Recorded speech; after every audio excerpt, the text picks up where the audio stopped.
All right, welcome back to AI in New York City. I'm your co-host, Ryan Eppley. And I'm Rob May, one of your other co-hosts, the CEO of Neurometric.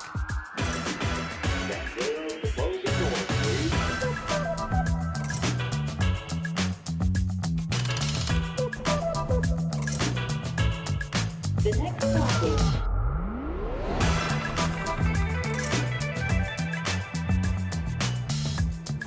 All right, our guests today are Jake Porway and Jenni Warren from Decoded Futures, which we have nice mugs they brought us, you can see, and hats, which we'll wear on another show.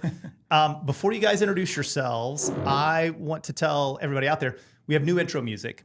It was written by Will Canzaroni, who is the keyboardist for Vampire Weekend. So it's like very legit. He did an awesome job. And I'll play it for you now. Let me know what you think. Yeah.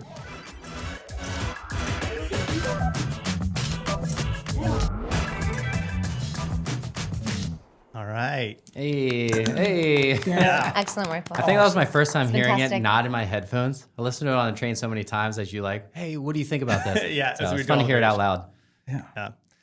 Yeah. So Jake, Jenni, welcome to the podcast. Thank First you. question, what did you think about the intro? Oh, and fantastic. Yes, feels like riding the subway. Feels Yeah. very New York. Subway undertones. And if I ever have Vampire Weekend do anything for me, I'll know I've made it. I mean, it's fantastic, right? That's awesome. Yeah. That sounded great. Well, let's get started. Why don't you each give us, a sort of 60-second background on yourself, and then tell us a little bit about Tech NYC, and then how that fits into the Decoded Future stuff you're doing.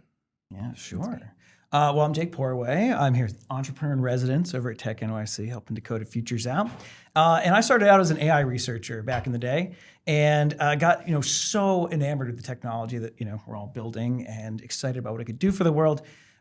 But did find it a little unsatisfying that most of my peers and myself were doing great stuff with tech to help people click on ads or generate a dog on a surfboard, which is great, very cool. But it also felt like there were all these social organizations, in the city and across the country that were doing great things for the world, but didn't have access to that tech. So that was kind of my jump back in 2011. Maybe I was at the New York Times and left to start a nonprofit called DataKind, which was a New York-based nonprofit where data scientists would volunteer with nonprofits. Started with my buddies Drew Conway and Craig Borowski here, and then here being New York. So that went on for a while. It was great, but that was sort of my introduction to technology and the social sector. And I got so into all the cool problems you could solve with technology on that front. Now, fast forward, I figured, 10 years through that, brushed off our hands. We're like, we got it. We all figured it out. And then a couple of years ago, ChatGPT came out. We're refaced to that question of how do we use AI for social impact? So it's very exciting to get back into it. So that's what brought me to Decoded Futures, which I'll tell you a little bit more about later. Cool. Yeah. So Jake comes at this from the tech side of things, and I actually come at this from the learning side of things. My background is in building graduate programs, fellowships, doing international development work. And so I came to technology as a means to an end. I was consulting with ed tech organizations and just small shops that were trying to get things off the ground, and was using AI and building agents myself, little ChatGPTs, about a year and a half ago pretty regularly. And when this opportunity came up, it just felt like a really cool intersection to say, for New York, how could you think about all of the community work that's happening? I've been involved in education in New York for a long time. How could we leverage this new technology that I had really quickly seen, 10xing my impact? How could I be a part of giving access to people that didn't have access to it for nonprofit organizations? So, yep. And so I think that's how we both come at this. The origin of Decoded Futures started really, I guess, 2 years ago or so. I was in some conversations with people in the city who were in the AI world, but also in the philanthropy world. In particular, one person we really owe this to, Amber Oliver over at the Robin Hood Foundation. I love Amber. Yeah, she's amazing. And we'd been talking about how do we, all these nonprofits are hearing that story. We should be using AI. AI is changing everything. You can use ChatGPT. But I'm sure we all face this ourselves. Where do you start, right? It's okay, great. I can go to the website and there's just this blinking cursor. It's I made it write a haiku for my kid, but how does that help me manage logistics at a food bank? I don't know how to make any kind of jump. I don't even know if I should be using this. And so we started talking okay, like I was saying before, in our past, we'd seen these models of technologists working with nonprofits, and she'd been thinking about one of those models. And I said, I mean, we could revisit that. This new technology is a little bit different this time around. We could go back to this idea that there are so many technologists in New York who know how to use this tech. There are whatever 46,000 nonprofits in New York. Wow. Yeah. It's true. Couldn't we find some way to get those two together? Not even to say, oh, you're going to become the most AI-driven, like build custom apps. Just even start with like, what do you want to know? Where do you start? If you could sit and talk to, a lead researcher at OpenAI, what questions would you ask and what could you get answered? And so we decided to start that as a pilot and see, would nonprofits care about that? What would it be like if this new era, do you even need a technologist? Or like I said, can you just go to OpenAI and, ChatGPT and use it? And we said, for this to work, it has to be, number one, we think the New York ecosystem is like undefeated in interesting applied use of technology. So we want to keep it here, but then it has to live within an organization that is New York and tech focused. And so Amber knew Julie Samuels over at Tech NYC, which is like a big member organization of technology companies here in New York. And they had just launched a foundation that was looking to build programs for nonprofits, government, the social impact sector. And she was graciously said, yeah, let's start this here. And so, geez, it feels like forever ago. Like May, so May 24, we sort of officially launched Decoded Futures as an attempt to see what happened when we could build out AI for nonprofits together. Super exciting. And again, you've been doing this work for well over a decade, but obviously this time it feels different. Everyone that's in AI, it's like this time it's different, but it does feel that way. And what have you seen that's a little bit different in how social impact is done through AI versus maybe some other traditional technologies? Yeah, it's really interesting. And when we say that, right, we're talking specifically about like generative AI, large language models.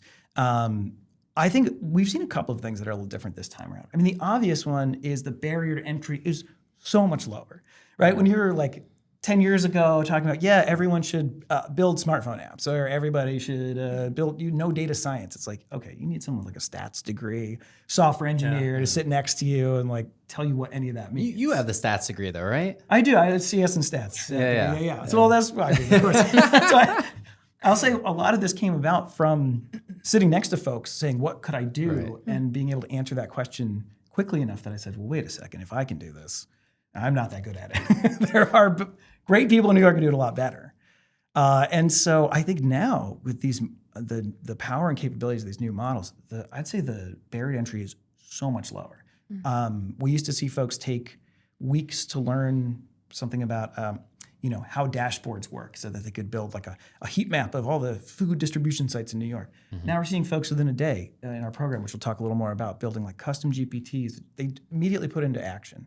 So I think I would say the biggest change is the barrier is so much lower. But I'm curious, where do you see it? Well, having not come from the tech industry, I function more as one of the organizations. I've worked for some of the organizations actually that have like gone through our program, which is really interesting.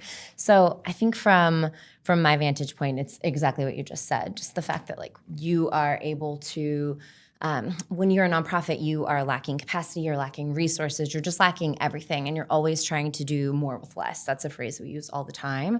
And when you're able to identify a problem and then really think about how technology can improve it, that's something that I think AI and these GPTs have really enabled, especially that we're seeing just an increase in capacity. And if we could just tell like maybe a quick anecdote about that. So not too long ago, OpenAI approached us because they wanted to run a sort of nationwide 1,000 nonprofit jam. They're like, what if we could get 1,000 nonprofits to get exposed to AI and not to force them to do anything particular with it, but just to know better how to use it. Because one of our beliefs very strongly is not you have to use AI. It's just if you're going to decide how to use it, you should find a way to be comfortable with it, understand the benefits and trade-offs, and then decide how you want to do it. So great if you can get exposed to it. And I was it was across 10 cities. Jenni was running one here in New York. I was in Delaware.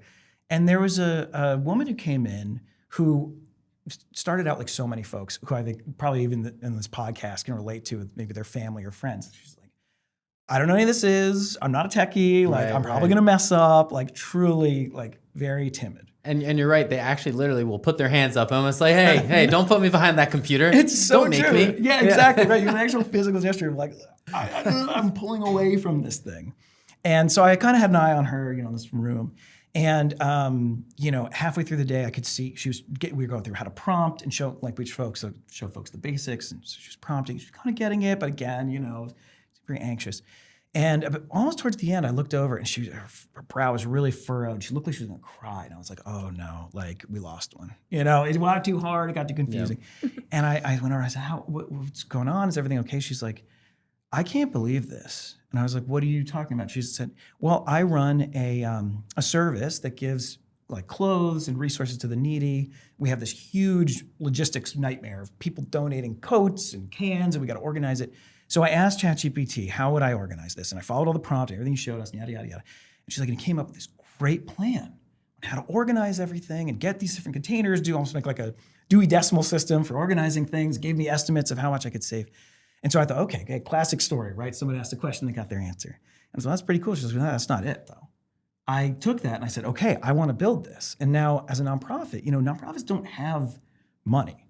So in order to do things, you have to go ask for it before you want to do anything. You have to raise. So she goes, well, I was thinking now I have to go out and write grant, $5,000, $10,000 to get someone to build this and yada, yada, yada. So I started asking ChatGPT, I'll have to write a grant. He said, well, there's companies that might donate some of this to you. Do you want me to write emails to them and identify them?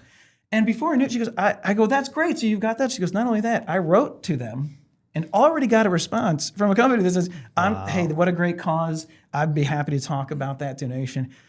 I don't know if she ultimately got the donation. It was a one-day event. However, like that path from, I don't know, I'm scared, I'm going to mess this up, to I went not just to the first answer, but to like getting potential. Planning paralysis to like actions being done in that same day. It's a huge change. Incredible. So that was, those are those moments that I think for us really highlight like how different this time is. Just a little bit of supportive space and guidance.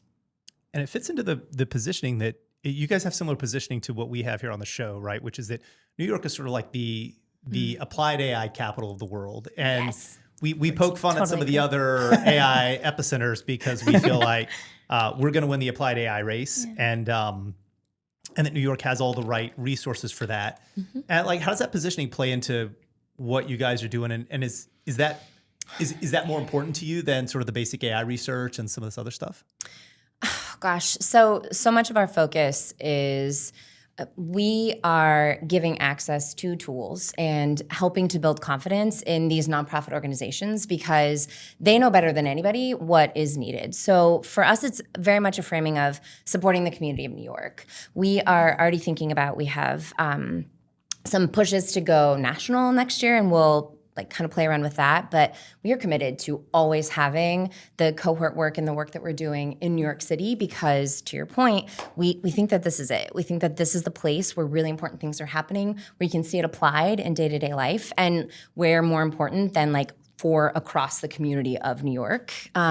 So for us, it is less about us and where we sit in it, and how can we build the confidence of these nonprofit organizations. Like the example Jake just gave is perfect, where they know the problems, they know the people, they know the communities. How can we get those tools in their hands so that they're able to drive that work forward? So, and you've been working in so many different organizations. So you gave a great example, Jake, but Jenni, is there maybe a framework that you would say is almost general purpose for these use cases? Like, hey, here's 1, 2, 3 things that almost every nonprofit can use AI for. What are those go-to ones? Absolutely. We actually have, to your point, gotten to work with enough nonprofits that we have these 5 AI solution types that are most common. We have 5. There are 5 of them. I wonder, I'm going to try off the top of my head to list them off to you. One of them is having it as a collaborator. So let's say you're a 4-person organization and you know what your mission and your vision and your goals are. For you to be able to upload that and to have to say, you are an expert in X thing, that maybe they don't have that skill set themselves.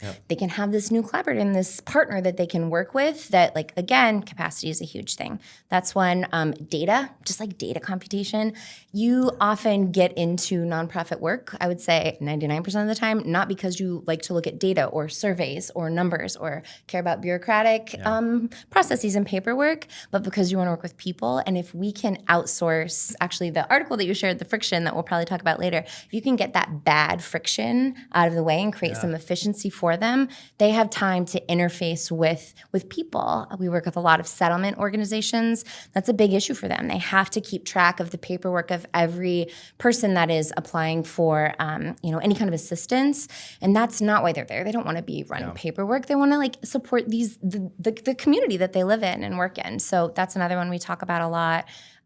We actually, with marketing and communication, emails take forever. We spend so much time writing emails. So helping them to say kind of this is my brand, this is my voice, and automating a lot of those processes. So those are 3. Let's see, can you think of the other 2? Scan and sort is one of our other ones. So that's another one. Yeah, so pulling survey data in and then saying filtering candidates. Yeah, what are the, applying to a program, things like that. Absolutely, and I'm forgetting the last one. Anyway. No, that was good. Do you have No, absolutely. Content generation, kind of automating things. Oh boy, I'm blanking on trying to say it off the top of it. Oh yes, collaborator, filtering, and then sort of customer service, right? Interaction, and chat, FAQs, conversation, knowledge exchange. Absolutely. And I think underlying that, what's interesting to me is the problems that nonprofits face when it comes to where AI could be useful, I think is not that dissimilar from enterprise. You got the back office stuff. Yes. Everyone's dealing with HR, comms, that kind of bookkeeping. And then there's your actual product or service, which for these social organizations is their intervention, whether that's getting food to the hungry or helping train people to get meaningful work here. We hear a lot about, almost everyone comes in and asks, how do I do fundraising? Because fundraising, right? That's your customer. Where's the money? Yes, exactly. You need that to do anything. So lots of back office. And there are some that come with ideas about their actual organizational problems. I wonder if you we will into the HeartShare example, because I think it's a good example of their HeartShare example is great. Or someone else's that's absolutely. So HeartShare is an organization. They've been in New York, I think 150 years. They are part of New York City. And they work with people with disabilities, and they also support families that have been displaced for a variety of reasons. But they came in thinking about their clients that aren't able to verbally communicate. And they built this advocate. So they had one of their clients, Eddie. Shout out to Eddie. We love Eddie. Eddie gave permission. So the way that it works is they have all of this information about each of their clients, because if you think about, if you had to write down everything you do every day, how you eat, what you like when you get out of bed, the music that you like, all of those different pieces, they would have that everywhere. So any new staff member would have to learn all of those things about each of the clients, and you weren't always interfacing with the same client. So it was a really exhausting thing, both for their staff members, but then also for those clients, because they knew what they needed, and it would be frustrating to wait. So you make an Eddie bot, and then there is this, they called it an advocate for Eddie that was able to speak on his behalf and in support of him. So how does Eddie like his food? You could just ask the Eddie bot, and then they would confirm with Eddie, who's able to say yep, that's what I like. What kind of music does Eddie like to listen to? And sure enough, they would be able to pull that in and have that all set up. So it was just this really beautiful thing where something that's literally just taking that data and making it accessible to anybody, an FAQ, it now is this advocate for an individual. And actually a really cool story, we that team was presenting at CNYC, which is an initiative across New York. And in the audience is just a variety of artists and just people that are a part of the community of New York. And one of the guys there was he's a wine, he has bars and restaurants and all over the city. And he raised his hand and he was my brother is at HeartShare. He is autistic and he is nonverbal. And it was that community piece where he was seeing in front of him the work that HeartShare was doing. That was just a little bit, we got to have a little bit of impact on them on that. And you could just kind of feel the community. And he followed up after, and they're talking about how they can partner. So it's just, I think it's to your question earlier about New York City, it really feels like something that's unique here that we're seeing, that community piece. Absolutely. And what's the response been from a lot of the companies involved, right? How interested are the big tech companies in doing this? You mentioned OpenAI came to you with a nonprofit thing, because I don't think we hear a lot about that in the general AI news. And so because everybody's it's the race to super intelligence and it's building data centers and it's all these kinds of things. But this can have a massive impact if you can make all these nonprofits more efficient for what they do. You're talking about a better society and everything else. And so I guess my question is, is it happening a lot and we're not hearing about it, or is it not happening a lot, or what's the status? Yeah, well, there's a lot of energy for it. I mean, and there's a lot going on that we're probably not hearing as much about. Google.org, the philanthropic side of Google, has been investing a lot on this side. We actually had the great pleasure of doing we run these cohorts basically. I think we haven't really talked about our model, but basically cohorts of nonprofits go through for about 8 weeks, teamed up with volunteer technologists from companies all around the city to both learn a little bit about AI as well as actually try to build something like HeartShare's application. They built that in the 8-week course. Again, an organization that came in and said, we're not super techy, but then walks out with the Eddie-bot, the advocacy bot. Eddie-bot. The Eddie-bot, incredible. And so Google funded that work and $1 million towards a grant pool for anyone who wanted to follow on. Because let's face it, 8 weeks is nice, but then what? So they were able to actually say, hey, we want to hire an AI engineer, or we want to train our whole team. So Google has been very involved in that. I know Anthropic, of course, positions themselves as the socially beneficial AI. So I think they're doing work on that AI too. and all that stuff. So I think you're seeing a lot. I mean, there's probably other companies I'm missing. Sure. Amazon donated some of our work early on. Amazon has donated. They also have shared this work. A lot of them are members of Tech NYC, which is like a tech membership organization for tech companies across the city. And a lot of them have shared the opportunity to volunteer because one of the unique pieces of the program that is inspired by DataKind is all of the nonprofits get partnered. They are like shoulder to shoulder with a tech mentor. And so they've shared that out. So like IBM has had people, most of the like big consulting firms have had volunteers too. So, and I'd be remiss if I didn't mention that Salesforce, their foundation, gave a very generous early grant to Decoded Futures. So we're grateful to them. Do you want to shame any of the companies on No! the podcast? Absolutely You guys not. need to step up your... Not our brand, not our vibe. Not your Listen, brand. All right, well, join the party then. Yeah, You should join the party like some of these companies there you have go. done. Listen, business, it should business. That is what business is for. And true. if you want to be involved in this, hey, there's room for it. Yeah, give us a call. like just side note, which you and I have never talked about this, which I'm surprised because you were a philosophy major, but like, so I'm a big Peter Drucker fan, who's not a very common business guru that people study anymore. Now everybody studies like Steve Jobs and whatever, but Peter Drucker had this idea of like, look, if you're a business, you should want society to work well, right? Like, yes, shareholders matter, the bottom line matters, but like, you need to be in a society where people are good and there's low crime and they have money to buy your products, and like it's important. And so like I could pitch the business advantage of working with you guys. Yeah. Well, we brought up Appreciate that. Yeah, That's go for right. it. Yeah. on our last show, I think it may have been 2 shows ago, we talked about like the holiday seasons coming up, and I was thinking as you were mentioning, like, when will mainstream media catch on with AI and kind of the social impact and different mission sets? I think it's going to come up around because I already saw ChatGPT's trying to say like, if you want to get stronger, like we're here to support you, get your pull-ups up, right? That was a big commercial that just came out. And now you have to keep thinking, which is like against the AI slop kind of machine, right? From Anthropic. So I think this holiday season, I have a guess that they're going to start showing the social impact story. Yeah. Might be a great time for them to join the party here. I love that very much. And I will say this is 2 things this brings back to that we've brought up in this conversation. One, the New York piece. I mean, look, having lived in the Bay Area and New York myself, love them both. The Bay Area has a focus on the tech, the efficiency, the speed. What can we innovate? It's great. I mean, it's not like there aren't great social impact organizations out there too. Our buddies over at Fast Forward Tech, for example.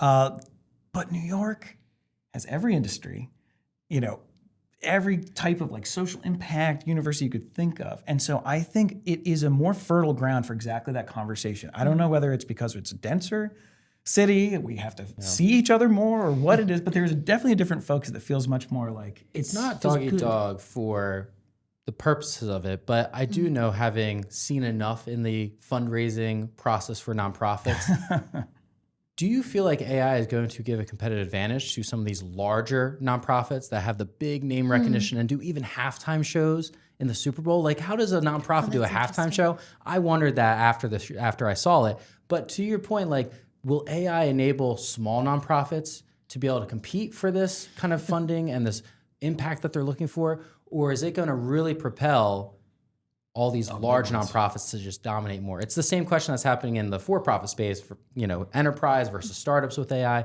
Is there that conversation going on with nonprofits right now? a really good question.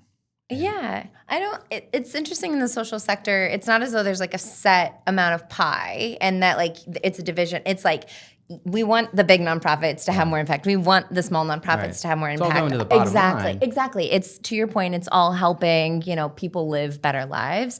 And I think we have gotten to partner with both really small. I mean, like 3 or 4 people in a nonprofit, and seen the way that it can increase their impact. I think what it does actually that's interesting is it like enables a nuance to what you're creating. Where I was just reading an article that was about this like attention economy that we're in right now, and how you can create something that might be like a nuanced app that would only be interesting to 1,000 people or 10,000 people, but because AI makes it that much more accessible and easy to do and so much cheaper to do, like you can make that, and so then you have a solution that other people would have to retrofit some big, I don't know, corporate-sized solution for otherwise. So anyway, that's my initial thought. What do you think, Jake? It's such an interesting question, because there's a short-term answer and a long-term answer. I'm kind of pondering here. In the short term, I think there's huge information arbitrage opportunities. Those who learn how to use this right now are going to get ahead, and the smaller groups sometimes more nimble. Yeah. So while larger nonprofits are debating what's our AI policy and what's right, What's our 3-year roadmap? exactly, which is an important conversation to have. We had a graduate through the program on our second cohort, this guy, Josue, who ran First Tech Fund, which I think they changed their name. Oh, they did. They just changed name. I don't remember. Elon's got it. Yeah. He's looking at it. All right. Yeah. Well, he basically, he's an fantastic. army of one, right? Or it's a small team. And if you're a founder of a nonprofit, you are also the chief fundraiser, because people want to invest in you and the mission of being a founder, right? So his project was writing a grant writing bot that could write for him. And, a custom GPT is great for this. You give it all the content you want, you guide it, you prompt it, et cetera. He's building the bot and going through the program. And at the end of the program, I was having people come up and kind of show what they did. And he's saying, as I was actually building this presentation about a week ago, I saw that a funder had put out a call for proposals for like $100,000. And the deadline was in 24 hours. Now, that's unthinkable that you could respond in 24 hours, because they're always a little different. You got to custom. It's like building a pitch deck and writing it. And he's like, but I used my bot. I got it out in a couple of hours, a few tweaks. Not only was I able to submit, I won the grant. So Massive. Incredible, cool. right? Yeah, so like in the short term, the folks willing to do that, I think could go really far. Long term, good question. Do we end up in the kind of the hiring challenge, right? Where everyone is spamming proposals, and then foundations are forced to have their bots screen the proposals.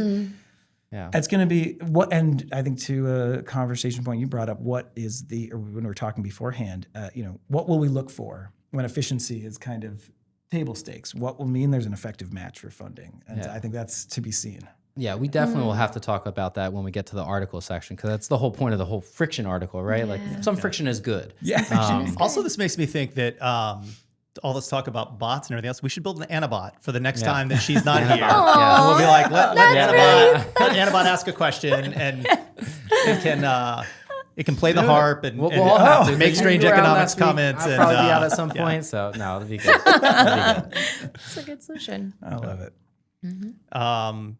Great. So let's talk a little bit about, for people out there that want to get involved in what you guys are doing, because it's not like you have tech mentor opportunities. You have like if I'm just a founder of a tech company and I'm hearing this and I'm like, I would like to get involved. Like, what are some of the opportunities, and how can they help you guys out? Yeah, that's great. So on our website, decodedfutures.nyc, we really love New York, decodedfutures.nyc, you can apply to either join one of our cohorts, which we actually have one. We opened the application a week ago and it closes December 21st. So on our website, you can apply to join, but also if you'd like to apply to be a volunteer, you can go to the website and apply there as well.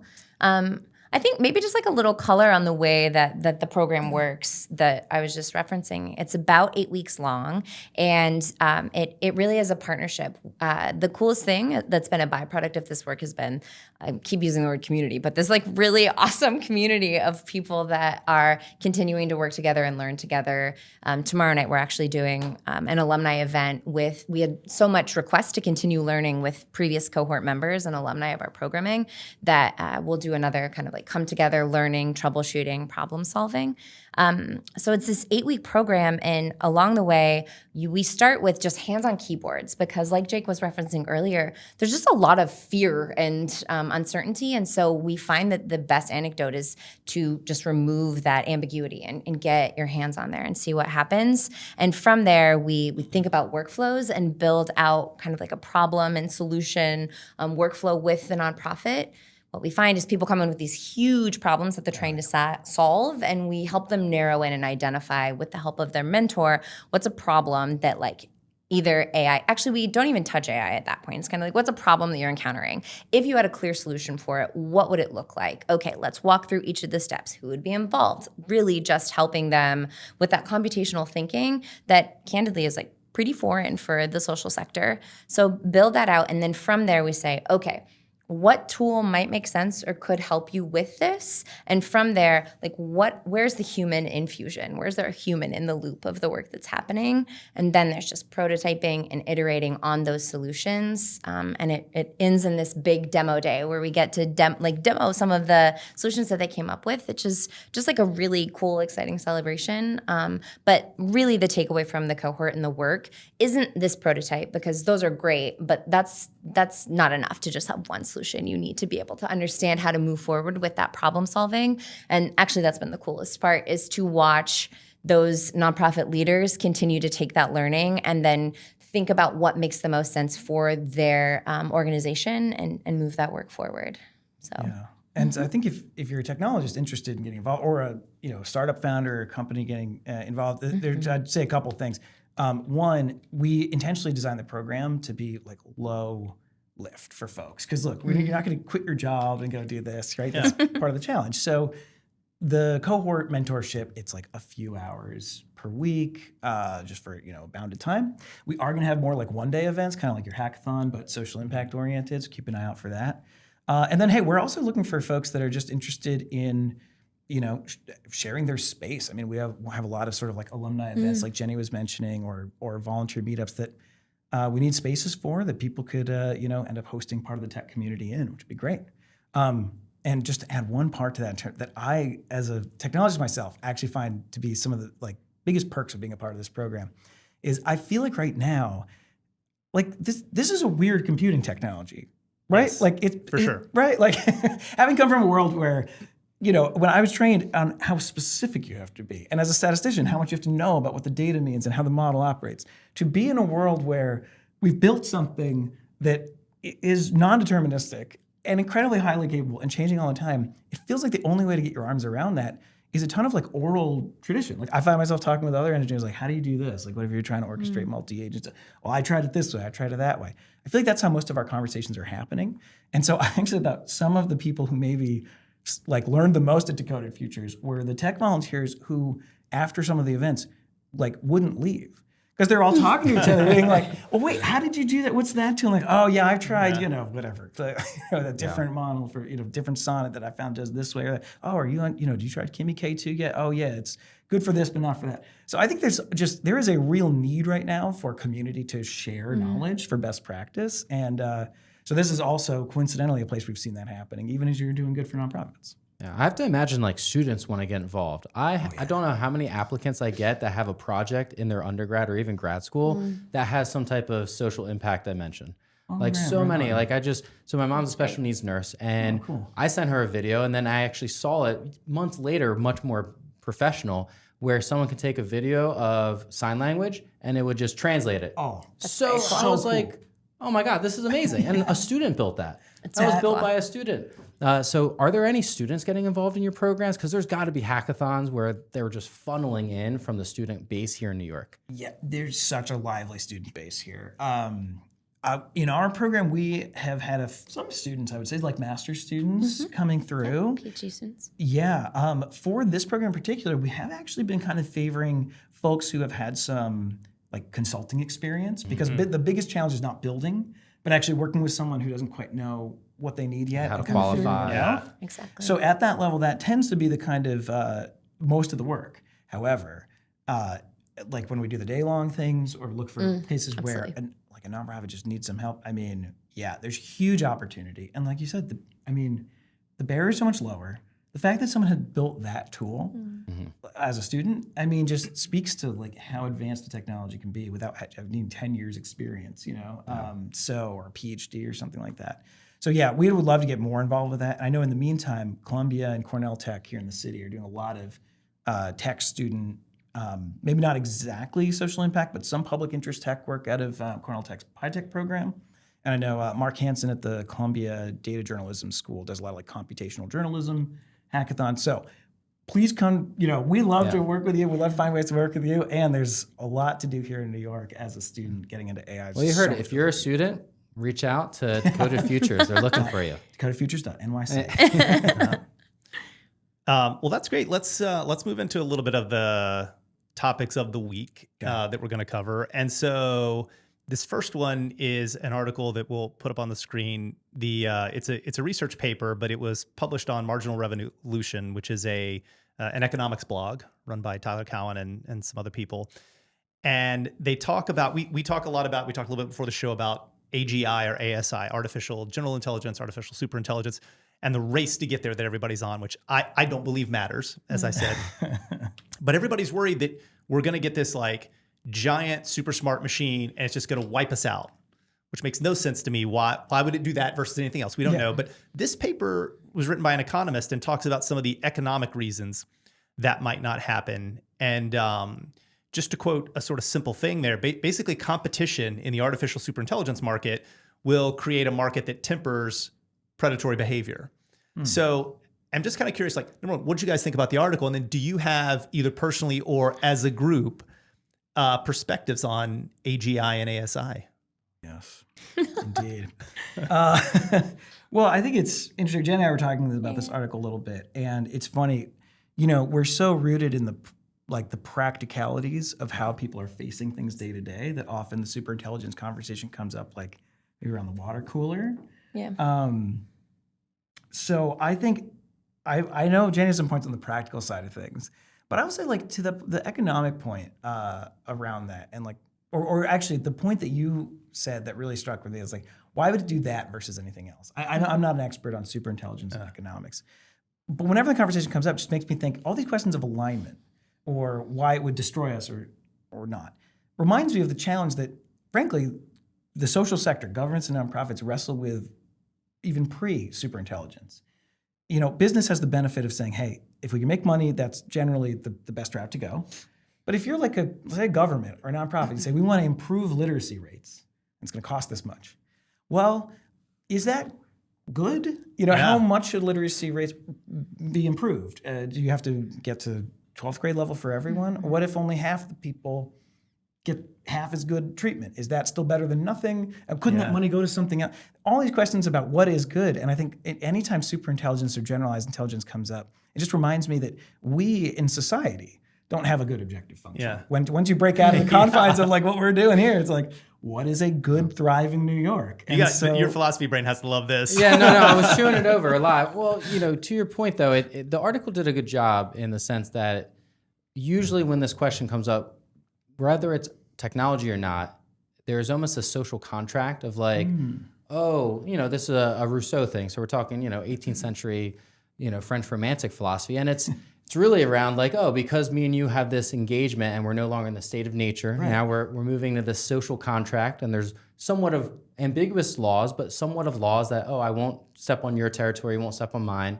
And then we might engage in a social contract where like we will all be a part of this kingdom and we won't kill each other because it's beneficial to us both. I think the article was mentioning, but AI doesn't care about that. Doesn't care because it's not a social being. So we have to rely on a purely almost economic rationale that it doesn't make a long-term outcome sense for the AI, right? If you're gonna kill humanity, like you might die as well as the AGI. And like, you know, I started thinking like sci-fi. It's like, oh, maybe it'll take over like robotic, you know, humanoids, and it'll build the AI data centers without humans, and it'll figure out how to function all the energy needs. And you can go down this deep rabbit hole. But at the end of the day, I thought the divorce from the social contract was the main takeaway that I took, where most of the time when I hear this, it's from the human side of the equation. Whereas this article was saying it truly from the super intelligent side, you know. Yeah. And you're probably the one that speaks the most about your anti-ASI. Yeah. Well, I'm just excited now. We're going to be the first AI podcast to rank really well for Russo's social contract. All the philosophy students are going to find our podcast. I don't even know what I would have done if I had, you know, AI during my, you know, undergrad studies, but like it's so helpful to think through like these really dense things. Like, you know, some of the sentences are like 3 paragraphs long, it feels like.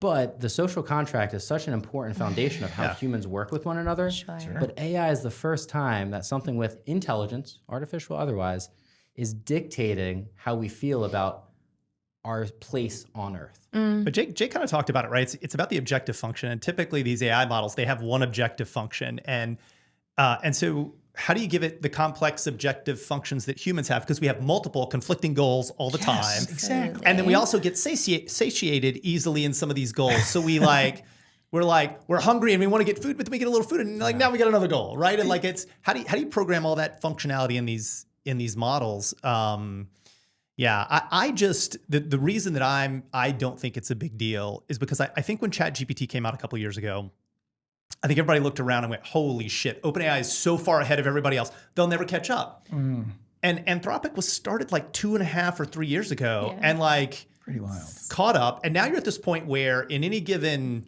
2 or 3 month period, you have Grok's the best model. Now OpenAI's newest model. Gemini 3 is coming out soon. And I was going to say, Google will have the best model. And it's like... It was this year that it happened, but DeepSeek threw everyone off. DeepSeek was Really? like, whoa, what do you That's a mean good they point. built this without all the latest hardware? So I just have a hard time believing that somebody's going to come out of left field and build a super intelligence, and all these smart people at the labs are going to go, how'd they do that? Yeah. That's going to take us a couple years to get. they'll never catch. Yeah, These they other just people will run be it there off. in weeks. They'll be there in weeks. It's true. That's with current state of play. That's often we are asked by people that come to our program, and they're like, "Which one should we use? What's the best? What's the best?" And we say the one that you use is actually the best one because, to your point, it's so marginal. And anyway, all of this theoretical stuff is very interesting. And to your point, there's so many rabbit holes. It gets a little weird actually when you get down some of those rabbit holes, and there is so much practical application with like what's actually happening now, and that's honestly where we spend like the majority of our time. You'll appreciate this as a statistician, right? Do you play poker? I do. Okay, Totally. so poker's probabilistic. The world is fundamentally probabilistic. Yeah. So the problem you get into is even if you're playing poker against an AI, you can win any given hand. Like if you got like a 2-6 offsuit, you would never play that hand typically, right?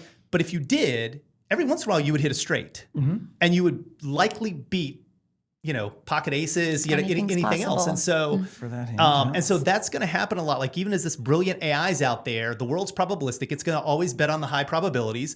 You can take low probability bets and win sometimes, and that could put you in a high probability position. This is really interesting to see what could happen. Yeah, and you don't have to tell us if this is deduction, induction, or neither. But to Jenni's point, like coming at that is sort of like reasoning from a level of once this exists, what will the world be?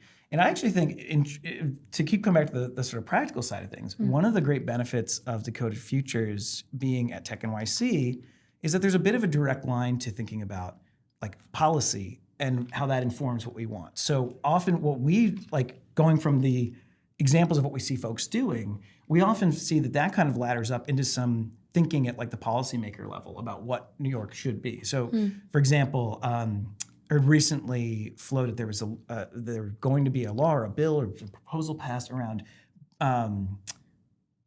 people being responsible for anything a chatbot did, basically. And there's right. Okay, so that's an interesting right. Wow. Going back to the philosophical question: are you responsible for the tool that you've built? That's quite an extension of yourself. Yeah. Right, exactly. I take back what I said about the Anabot. I do not want to be responsible for that thing.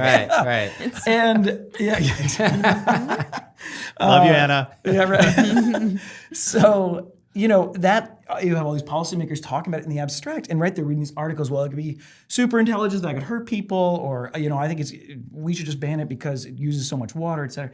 We're trying to take the angle to say, hey, that's part of the equation, but let's also look at what would happen if HeartShare, even if it was the one that built the EddieBot, if they had to fall into those requirements, maybe you just never see EddieBot. Yeah. It doesn't mean you shouldn't be talking about the ethical implications of EddieBot operating well, but what does it mean to operate well, and how much should government play a role in that? So I think we're trying to kind of come at this from both sides and look at where maybe ASI will be so or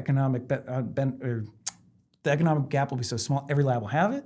At the same time, we're saying like, all right, let's see what the twinkling looks like when social organizations and governments are using these tools. What does that mean for what we want to allow or not? At the end of the day, it's a good enough article that we can send it to someone who's like, Skynet's going to happen, we're all doomed, and be like, no, there's a pretty good article that says otherwise. So that's not my back pocket app. Yeah, exactly. Yeah. All right, moving forward. There's a blog post from John Stone. And the subtitle here, I'll read the subtitle first. How AI Killed Prose as a Signal. The title of the article is called Friction Was the Feature. And he talks about something that you guys mentioned earlier, which is you get into this thing where as it gets easier to create content, whether it's resumes or emails or whatever, like it's good for the individual, but now the grant people are going to get more submissions because it's easier to write a grant. They're going to get more submissions that they have to wade through. They're going to build more scanners, and you get in this race. In particular, he references some research that shows that like your proposals, when you're using AI, they got longer on average. So now it's even more for the people to read and filter through, because whereas before, if you took the time to write a longer proposal, that was a signal. That friction of writing the longer proposal told the receiver, hey, I'm more interested in this topic than most people. Like you should, but now everybody can fake their interest in that topic.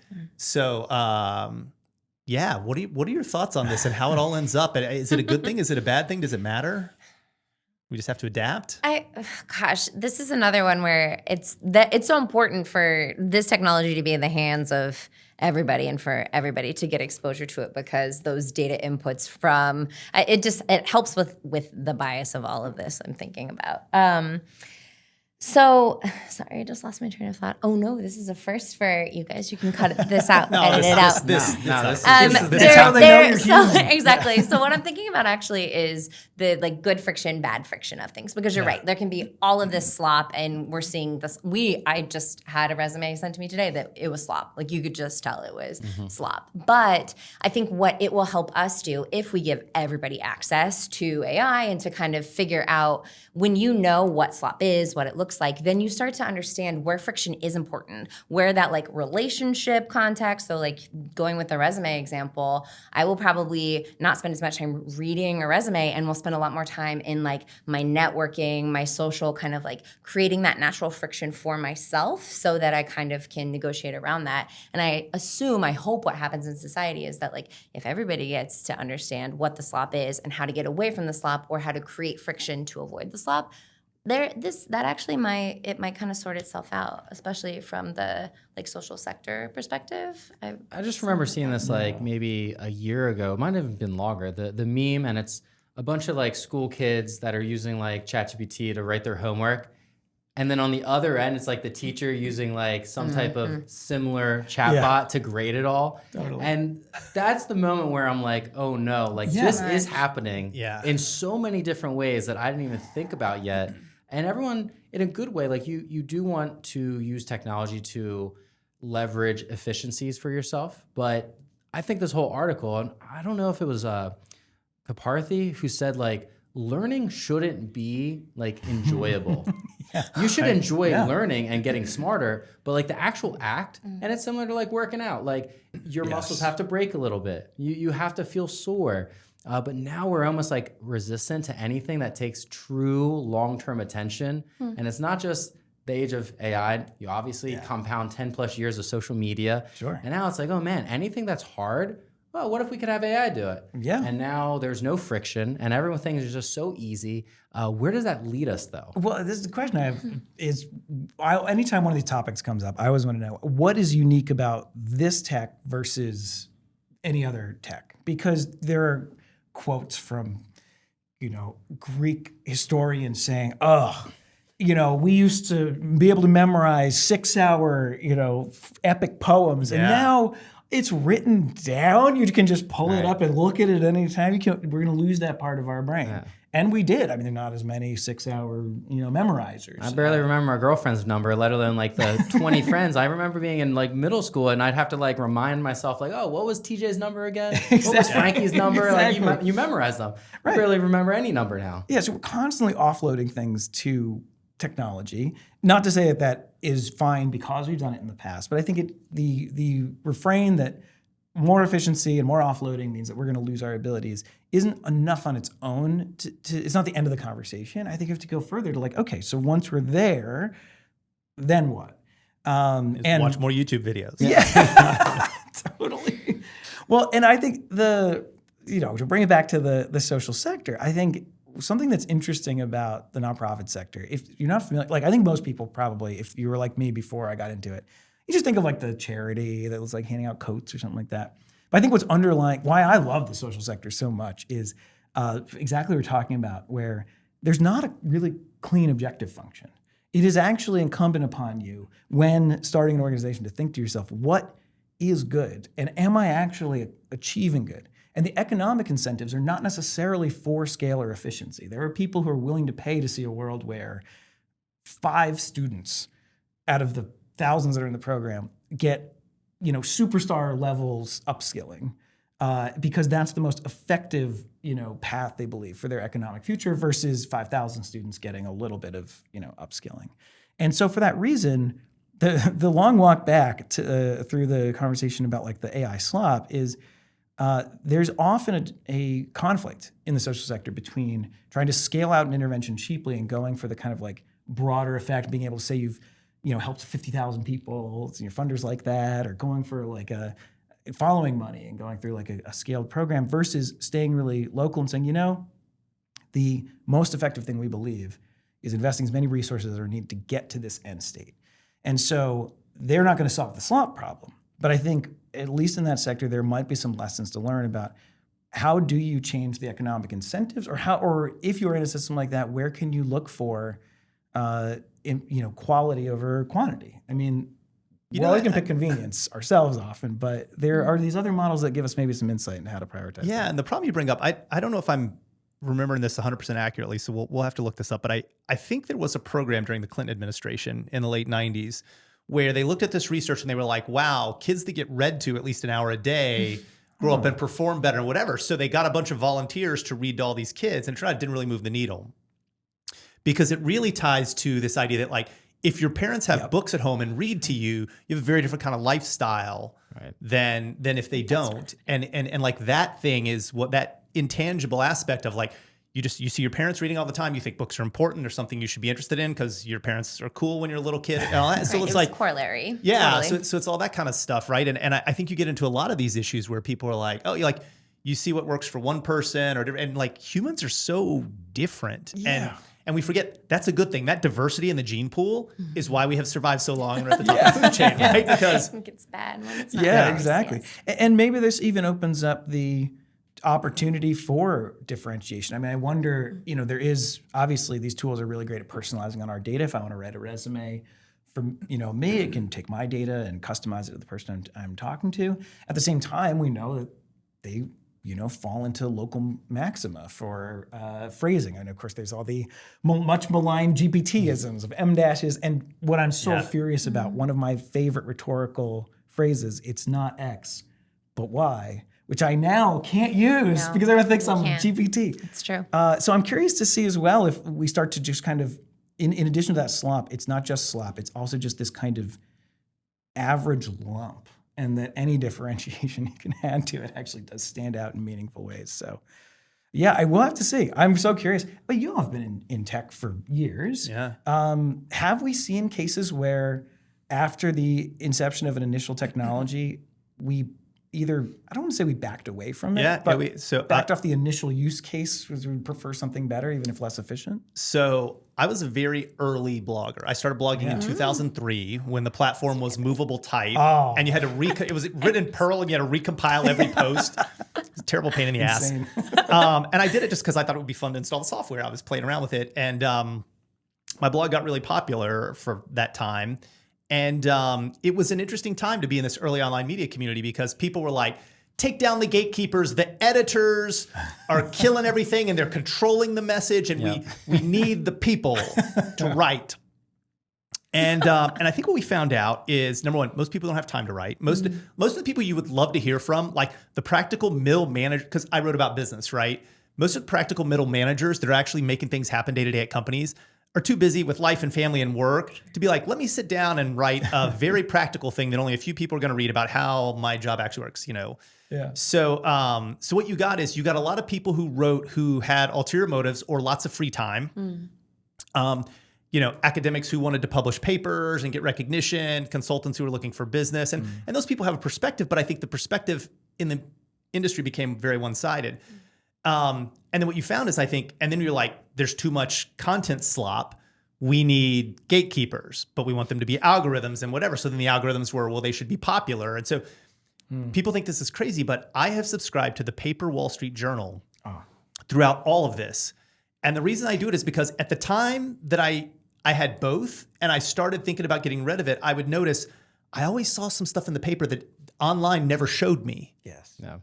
So when you're an that's editor and you have to make a interesting. decision about like this newspaper's going out to the, you know, Chelsea, New York, whatever you put in there, like you can't put extreme stuff in there. You're going to offend people and they're going to cancel.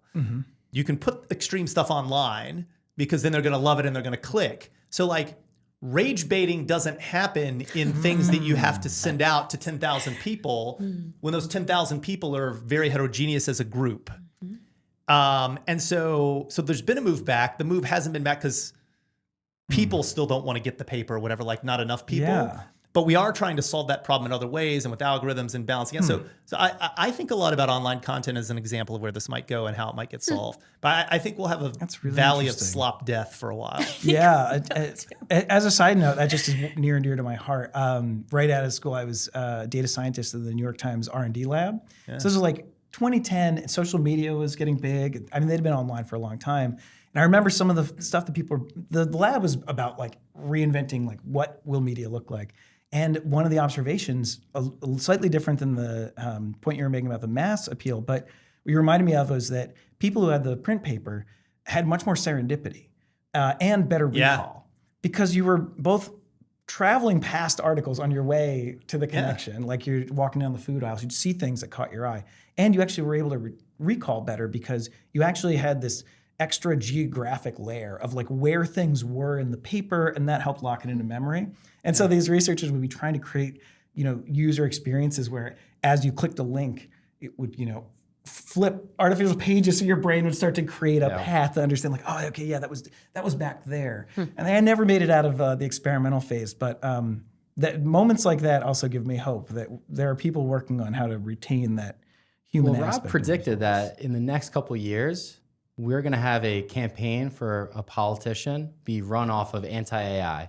You want to share more about that? Years. I just I see think like it's the poster and the starting. pitchfork saying I like think that was stop the the last slop. guest, wasn't it? Wasn't it the last guest? Yeah, I guys think say- it was definitely mentioned on the podcast at some point. Someone's Yeah. going to run for a political office against AI.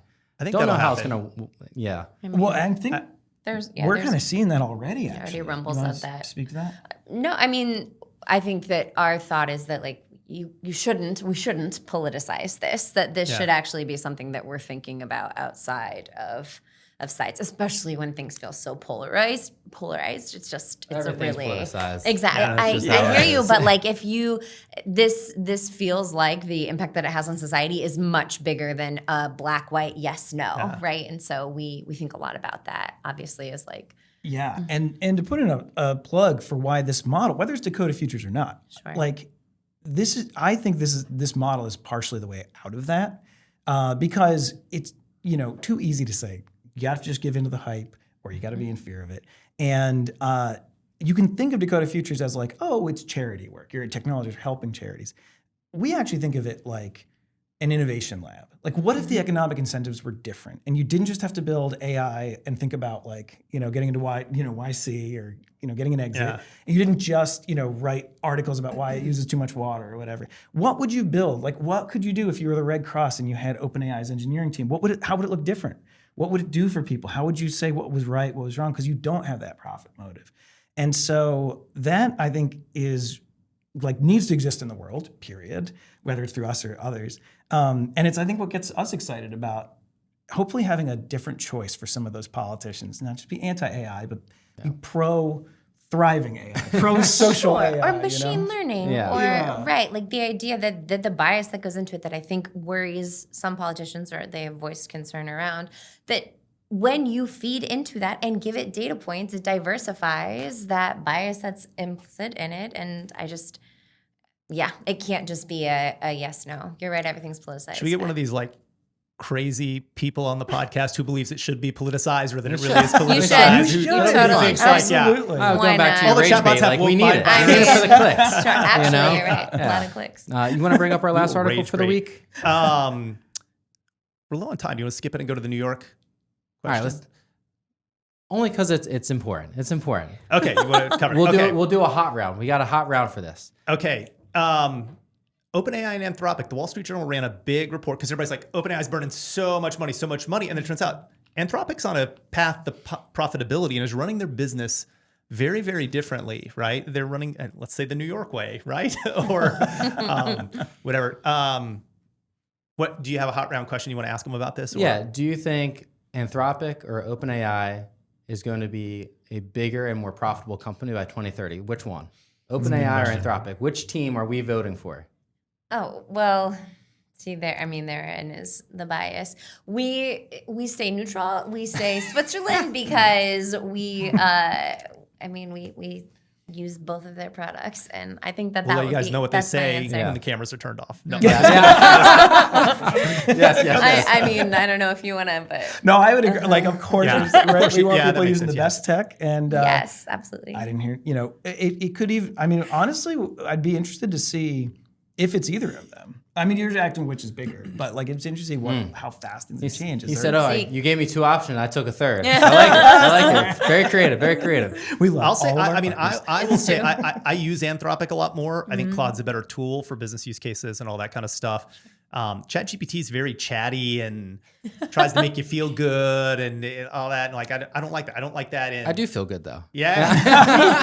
I feel like it's, trying to placate me a little too much, right? Yeah. So This is something we do in our program. You can change those settings so that it's much more pragmatic, concise. I have absolutely adjusted mine so that it's to the be point. fair, I'm not a good person to answer because I also don't listen to podcasts or watch them. I read transcripts of them. Like if I have the chance to read something instead of watch a video, I'll do it Fascinating. 10 out of 10 times. It's just I love text, which is weird. But Yeah, you're a visual learner. That makes sense. Yeah, wild. Well, I guess we'll have to see. all right. Well, hopefully, you should leave a comment if you're watching the show. Anthropic or OpenAI, which team are you on? Yeah, find my bet on Polymarket. Wait, Ryan, do you have We will another be one? on whichever team wants to sponsor the show. Same. Yes. Good answer. Whichever one does the most social impact. All right. for us. So we always end with a question about New York. What's the best or worst or whatever? And I really like our question today, which is, what's the worst subway line? I have opinions on this. Please start. For me, it's very specific. It is the R train in Brooklyn, especially on the weekends. It is a nightmare. It takes hours in what should take 20 to 30 minutes. So stay off the R train in Brooklyn. And Yeah. also, city, we should fix the R train in Brooklyn on the weekends. I mean, having lived across Brooklyn for many years, it's easy to beat up on the G, right? It's like the drunk uncle of trains, right? Like it's probably not going to show up, and if it does, it's late and covered in barf. It's like not the best, but I think they've gotten it so much better now. I don't know if I've ever been on the G. Breaking my heart.